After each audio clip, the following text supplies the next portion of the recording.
Pagaidām Daugavas vanagu Bratfordas namā viss vēl kluss un mierīgs, taču tas ir klusums pirms pozitīvas vētras. Jau kopš nama pirmsākumiem pirms 70 gadiem jaunais gads gandrīz gadu šeit sagaidīts ar klasisku balli. Bija pārtraukums apmēram kādi 6 gadi, līdz kad iebraucēji no Eiropas Savienība apbrauc, un tad notikās bārā ap 10 cilvēkiem bija, bet tad sākam atkal balles, un ļoti veiksmīgi bijis. Šogad par balli atbildīgs Eslingens orķestris ar latviešu mūziķiem, kas ikdienā izkaisīti visur Eiropā, Luksemburgā, Vācijā, Šveicē un Nīderlandē. Viņus bratfordieši pamanījuši šovasar notikušajās Eiropas latviešu kultūras dienās. Mēs nevarējām atteikt, un tā mēs šovakar esam Bratfordā un spēlēsim ballīti līdz rīta gaismai, kamēr vien uz deju plača būs dejotāji. Iemesls šovakar būt šeit pavisam vienkāršs. Kā citādi var svinēt jaungadu, ja es nesmu kopā ar cilvēkiem, kas nāk no man, teiksim, tēva zemes. Sen jau vairs nav tā, lai būtu tur 15 kalpostiņi un cik tur ēdieniem uz galda bija jābūt. Ēšana vairs nav svarīga, bet ir svarīgs tas, kas ir sirdī, būt ar savējiem. Un tā mūzika, ko šeit spēlē, un tās dziesmas, kas skan, vienkārši viss ir no sirds.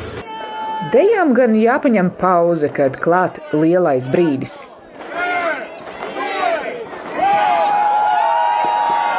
Īsti latviskā garā jaunais gads šeit sagaidīts pēc Latvijas laika, kad Bratfordā ir vēl tikai 10 vakarā.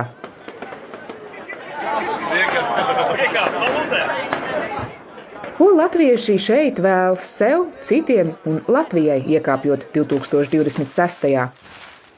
Vienmēr turēt sirdī Latviju, vienam otru un būt draudzīgiem, atbalstošiem un Latviju mīlošiem.